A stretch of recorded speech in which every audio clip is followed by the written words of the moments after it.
You did everything right. Went to school, got the grades, got the job. Started early, stayed late. Said yes when you should have said no. Skipped the trip, skipped the weekend. Built the habit, read the book, downloaded the productivity app. And you're still not there. Not because you're lazy, not because you're unlucky, because the thing you were handed as the path is actually the trap. And the people who got out, they didn't work harder than you. They just saw something you haven't been shown yet. That's what this is. There's an equation at the center of hustle culture. Time in, output out. It came from the factories. Machine runs 12 hours, produces 12 hours. Worker runs 12 hours. Same logic, right? The factory owners knew that wasn't true. They knew workers weren't machines. They just didn't care. The goal was never to optimize you. The goal was to extract from you. Factories are gone. Machines are laptops. The Foreman is an app that tracks your screen time.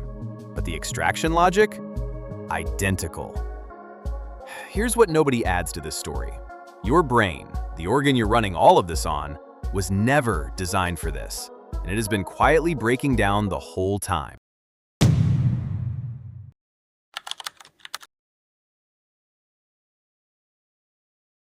You already know the difference. 9 a.m., you sharp, fast, generative.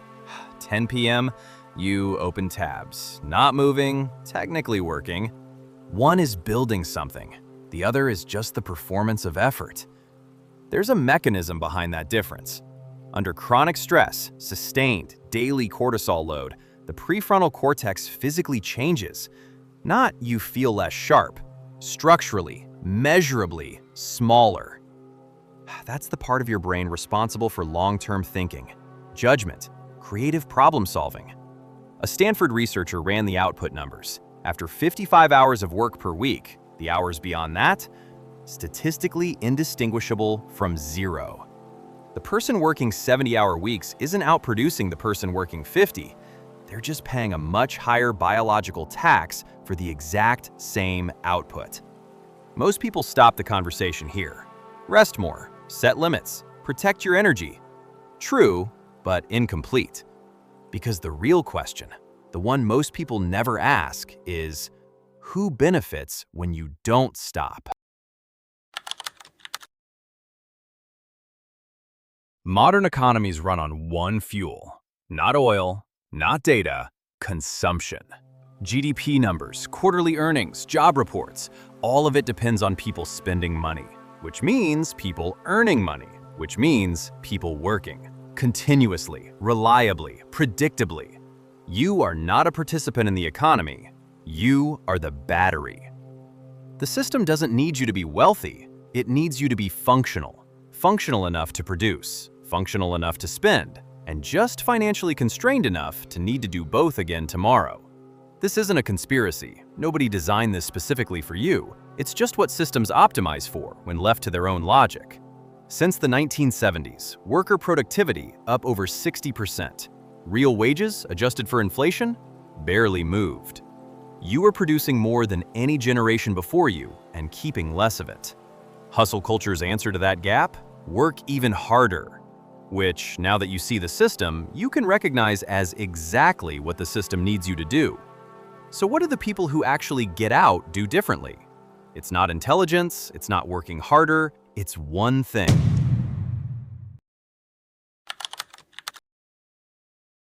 The gap. Not the gap between you and wealthy people, the gap between your income and your lifestyle. As income grows, slowly because you stopped burning out, you resist the pressure to match it with lifestyle. Not forever, not monk mode, just long enough for the gap to become real capital. That capital goes into assets that compound, that work while you sleep, that don't care how many hours you logged this week. Compounding doesn't reward intensity, it rewards patience. A dollar planted consistently for 20 years does more work than a dollar hustled desperately for 20 years, because the hustled dollar gets spent on lifestyle, on signaling, on the performance of success before it ever gets the chance to compound. The people who understand this aren't working less because they're lazy. They're working less because they know their time is the most leveraged asset they own. They stopped charging the system. They started building something that charges itself. That's the game. And now you've seen it. The hustle isn't wrong because rest matters. The hustle is wrong because it's solving the wrong problem. You were never the problem. If this reached you, leave a like. It's how we signal the others, how we tell the algorithm that you've seen the trap. The exit isn't to stop working, it's to start owning. If you're building your own gap, subscribe and join the archives. Build the gap. Plant the seed. Not tomorrow, now. Welcome to the Implicit Archives.